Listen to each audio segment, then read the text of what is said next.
The next track involves two different sections, and each section is based on a dominant seventh chord. Section A is an E7, Section B is a C7. Now the feel is a straight 16th. And since we have dominant family chords and they're unaltered, that means we can extend them with the 9th and the 13th. So when you play over this, the appropriate scale would be the Mixolydian mode for each of those. Now we're going to talk about that in a minute. But first I want to approach it from a blues standpoint. If you're playing over the E, you're going to play the E blues scale.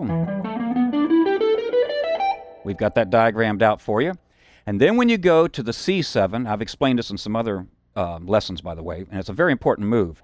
The interval between the C and the E is a major third interval. So anytime you have this kind of move with dominant family chords, you can stay inside that blues scale and just delete a note.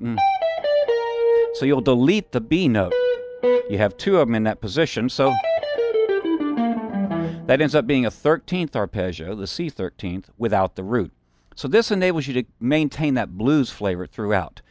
I'd like to play over the track with just this approach, but you can see how that's a little limiting because I might end up just playing a lot of blues ideas, so let's throw something else in the mix. Remember, this whole series is about limiting certain areas in your playing. Let's introduce another parameter of a rhythmic motif. We're in a straight 16th feel, so if you're playing, you're going 1E and a 2E and a 3E and a 4E and a. Typical phrasing might be in straight 16ths, 1E and a 2E and a 3E and a. And that's a very symmetrical way to phrase.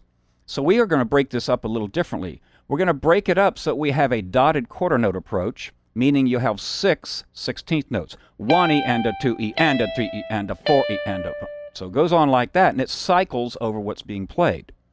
I'd like to demonstrate this now along with the track. So remember, I'll be playing the E blues scale over the E7, and the E blues scale without the B, which is a C13 arpeggio without a root, over the C. I'm going to limit myself with those notes, but rhythmically I'll play this little principle of the 6 16th notes. 1, 2, 3, 4, 5, 6. 1, 2, 3, 4, 5, 6. And I won't do it throughout because it'll get a little hairy. So what I'll do is just intersperse it.